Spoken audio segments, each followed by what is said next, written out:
Now here we are back again, my friends, and we are once again following Ilya from Klubny Servis Moscow in this second half of Toyota Land Cruiser 300 disassembly video. If you haven't seen the first part of the video, it probably is a good idea to check on my channel and take a look at the first half, where the review was concerning the surfaces, the materials, how the car feels and all that kind of stuff. So it was review on the surface, the first half.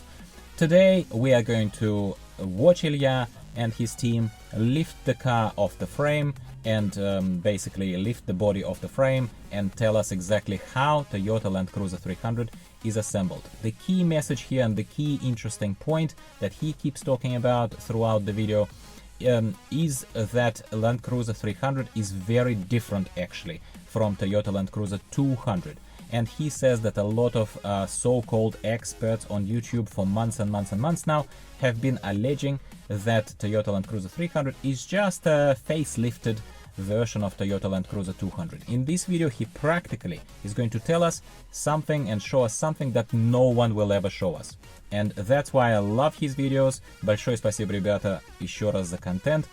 Ссылка на ваш канал всегда внизу. Я с большим уважением отношусь к вашей работе. Большое спасибо. My thanks to the original authors. All credits are given as they due. Now let's take a look at, without any further ado, at how the team at Klubny Servis Moscow is going to disassemble Toyota Land Cruiser 300. Ilya put his most experienced people on it, and here he comments on the fact that even as they're only just starting this disassembly, it is already clear to his team that all the fittings, bolts, plus the whole time-proven Toyota logic simply of how these cars are put together didn't disappoint them.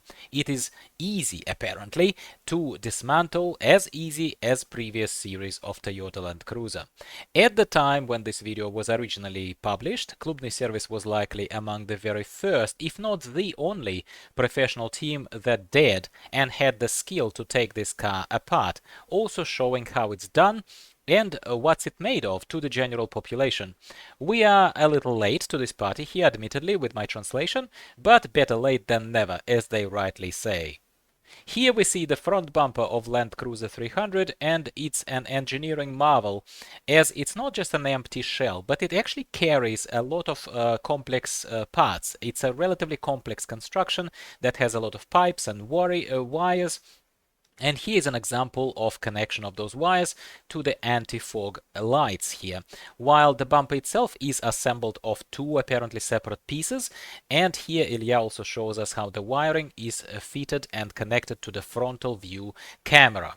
Speaking of the wiring, Ilya is very impressed, showing us very robust and well-made plugs here, and the whole wiring is neatly tied and bundled together, which raises no future concerns for anyone who would look at replacing or servicing these modules in future. Once again, well done to Toyota here. Now we're looking at what was covered by the massive frontal bumper of Land Cruiser 300, seeing the two extra radiators here on the sides, covering the two separate intercooler modules that we will revisit in a few minutes, or maybe in the final part of this video, as we will see how all of that nicely gets connected once the body of the vehicle is lifted off its frame. Here we see the leading mechanics of Klubny Servis at work dismantling the car further and lifting the body of the frame, while Ilya told us that it's not hard, or at least not harder than Toyota Land Cruiser 200. I'm sure he is downplaying this process, as it's clearly very, very involved, with probably thousands of small parts to take note of and account for. Don't try this at home, kids. Here Ilya demonstrates to us the difference between Land Cruiser 300 body versus the previous series. He points out that this car, the Land Cruiser series specifically, have been always crazy popular in Russia at all times, and in other countries too, I'm sure. Is so popular, in fact, that apparently Land Cruisers used to be stolen. Like, you blink it, and it's gone. Yeah, not just lately. Apparently always it has been the case.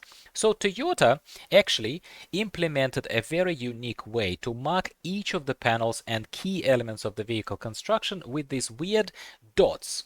that he is showing to us. It's not rust, it's not production defect or dirt.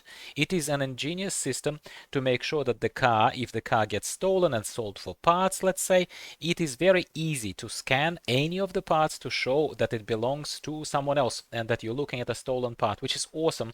And obviously, if it was not a widely spread issue and a concern, Toyota would never put effort and bother implementing this system.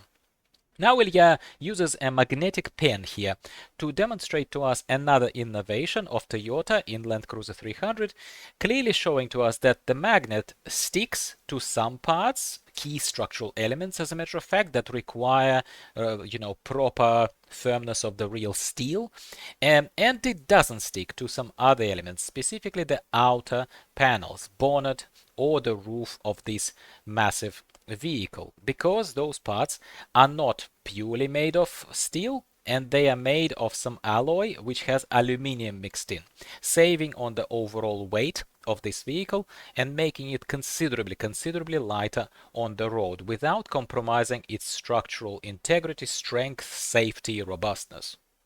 He gives us another point of reference here, saying that this modern Land Cruiser 300 body is about 200 kilograms lighter than the body of Land Cruiser 200, which is quite a lot, and as he points out, it would be like his own massive weight plus a smaller framed lady friend. Yes, you're allowed to giggle.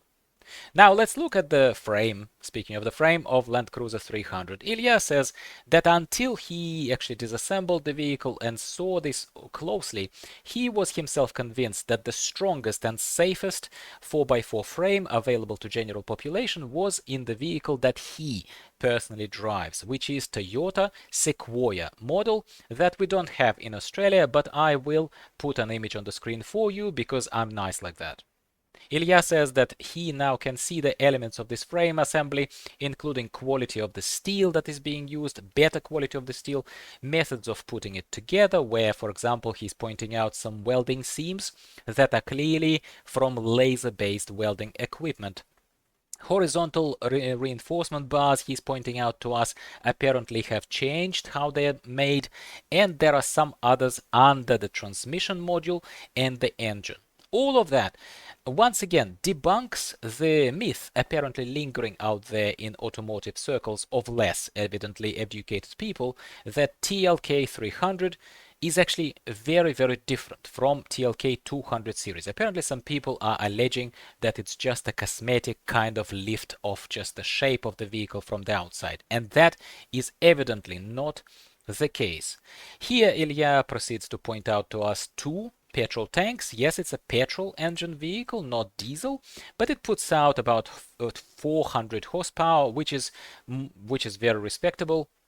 It's a 10-speed automatic transmission module here that is executed quite interestingly, as it enables the constant 4x4 driving mode.